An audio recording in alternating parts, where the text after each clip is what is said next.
Welcome back to Rocky Mountain Gardens. And if you're new here, my name is Mary. Well, gardening season is almost upon us, so today's video is going to be about gardening again, and I have a couple of nice projects for you. You might want to think about trying them, and we're going to jump right in today and get started on some really cool things. First, friends, I have a project of making a seed box. And I bought this box from Hobby Lobby when the wood products were 50% off. I can't remember the exact cost, but maybe about $8 or less. But it is made of real wood, and I love these details on the corners and the handle and so on. And I'm going to be trying to transform it into an antique looking seed box. Let me show you a couple of pictures here.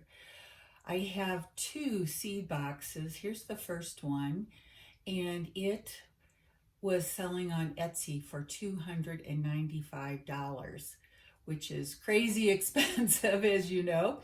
And we're going to make one to use in my potting shed, and you can do it too. Now let's take a look at the second one, which is not quite as pretty, but definitely an antique, and it is $250. So of course our seed box is going to cost way, way less. And you can pick up these boxes at Hobby Lobby in different shapes and sizes depending on what you would like your box to look like. And I have my dark walnut stain here by Minwax that I'm going to be applying to this box. And we'll do that here really quickly. And then we're going to go ahead and let it dry. And secondly, I'm going to do the inside of the lid with the same stain and something different here in the bottom, which I'll share with you shortly. I am applying my Minwax stain with a sponge brush that I can just throw away when I have finished. And after applying a coat to this sort of raw wood, I just wipe it back with my t-shirt, my old t-shirt, Reliable. And we'll do all sides of this and get it done very quickly. As you can see, it's a very fast process, and I did not show you, but I had actually taken care of the bottom of the box before I started to allow it to dry. And we'll finish with the top now, and it will dry overnight. So I have this pretty medallion that I also bought at Hobby Lobby, and I am coating it with the same walnut stain. And then I will be wiping it back as I did on the box really quickly. This is a very nice, fast sort of part of the project. And here I'm showing you these artistic appliques are available from Hobby Lobby as well. So we're going to attach the medallion with some E6000. And I'll be allowing this to sit overnight to make sure that it is really attached well to my seed box. And this is just going to look so wonderful once I have completely finished the project. But anyway, let's move on. I'm centering it here. Might be a little hard to see on the box. I'm pressing it down, and this medallion is a little bit bowed like this. Plus I want to have really good attachment. So I have a stack of books here that I'm going to be placing very carefully. I think I'll start with number 1 and carefully placing it on top.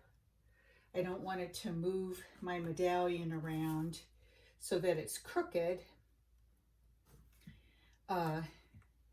after it gets set up with the glue. So let's just attach or set that book on and then pile more books on top. We'll press it down and let it set overnight. I bought this piece of wood to make a divider for my seed box, and I had to cut it down to size to fit perfectly. Well, I got out my old jigsaw and I'm out here in my garage cutting off this decorative edge, and I'll be quickly cutting it down to size I had carefully measured. And then, and as you can see, it's a little dangerous because I did not have a workbench and a vise to use while I was cutting it. But here I'm putting the final touches on with my sander and chucking in my seed box over there to make sure it fits just perfectly. Now, here we are with our E6000 one more time and applying it to all the three edges of this divider. And then I'll be setting it into my box. And once again, letting it set overnight to really get that perfect adherence to the sides of the box. And it will just be a perfect divider for my seed packets.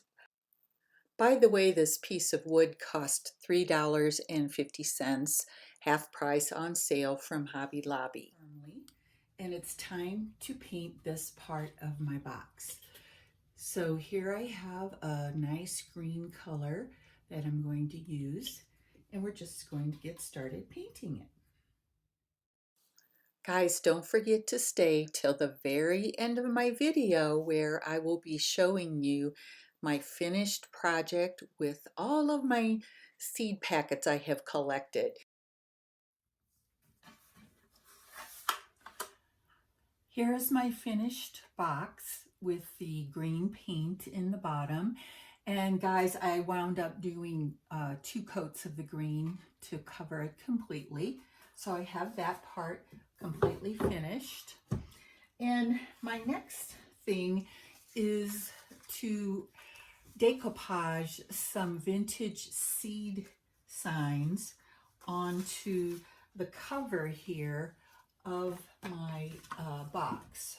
Let's turn it a little bit better so you can see. So I have these old seed packets, and they are printouts from the Graphics Fairy, and I have distressed the edges, and also I have done some sponging on it to give it that more of an aged look.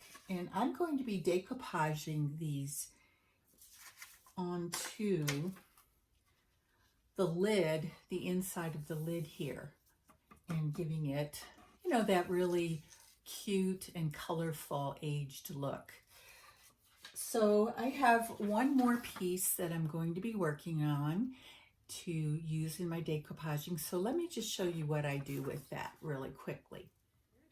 And I'm going to do some tearing of the edges first.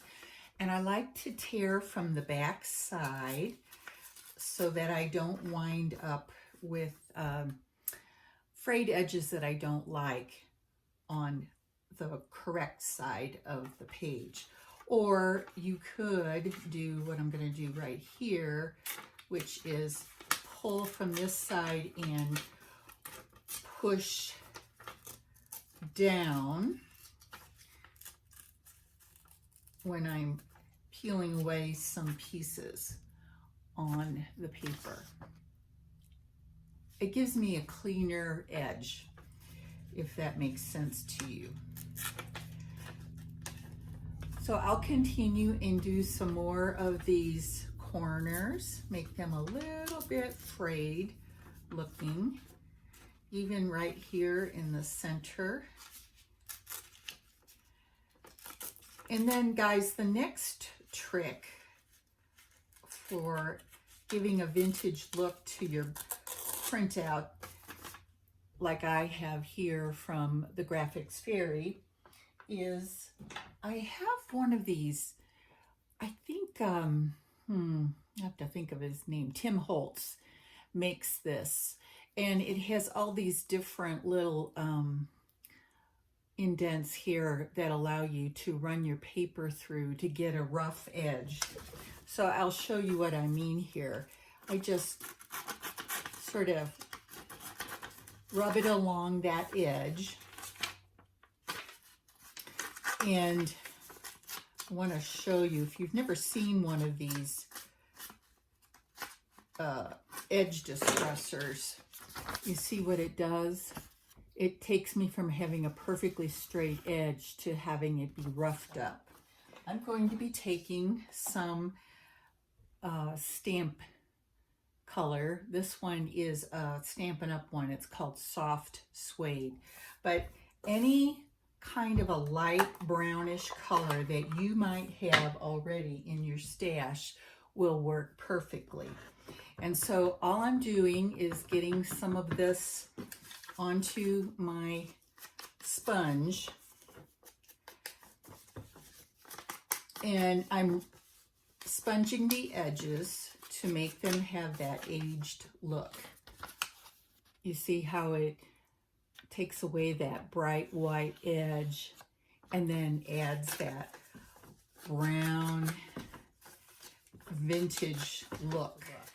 Now I'm also going to take and just add some brown to the piece itself to make it look not bright white anymore, but a little bit aged, like you see right here. And now we can get ready to decoupage the piece. So I'm just going to turn this over and use my paintbrush to brush Mod Podge and cover the back side of this piece completely. It's easier if I lay this down on my desk here. But you can see what I'm doing. I'm just starting on the top half of this piece, and I want to make sure I get my edges really well. So I'm not putting it flat up against the edges of the box. I'm going to slide it down. This is my largest piece, and I don't want to Mod Podge over it because I want it to have this sort of matte look. I want it to be sure to continue with that very vintage appearance. So here's my next piece of paper that I'm going to Mod Podge on. And you know, guys, even if the edges start coming up a little bit, I've noticed in some of these antique seed boxes that I looked at, like on Etsy, the labels and so on were peeling away with age. So if this does that, that's okay. It'll just add to the more authentic look of my seed box, as if it is a very authentic vintage piece.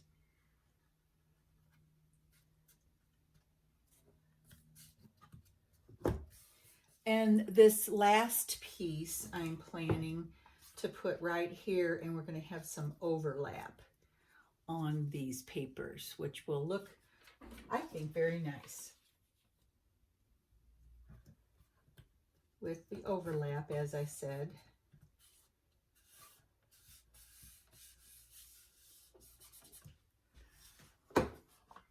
And here's a close-up of the inside of my lid. One problem with this box is that it had nothing to hold the lid up.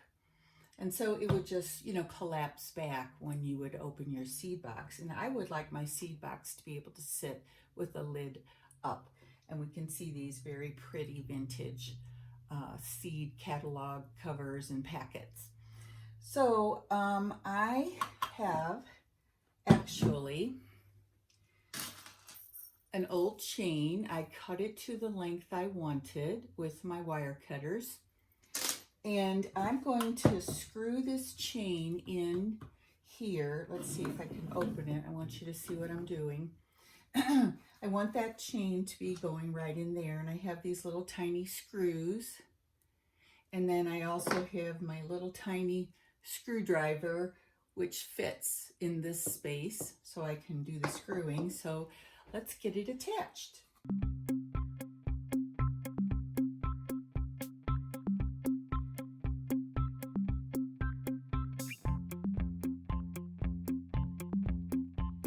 Look at that, isn't that nice? The chain stays inside when I close, and it catches the lid when we open to keep it upright. Guys, I just added some black acrylic paint over the tops of the silver screw heads on my chain there to match the chain actually. And then next I am adding some sticker letters to the front of my box, but I'm using Mod Podge to ensure that they really stick well and, you know, don't fall off. Gray, it's called Grunge Gray Dixie Belle Wax, which I use often on projects. I'm going to apply it with this soft cloth and then buff it up with my same old t-shirt. So let's get to it and finish up this project.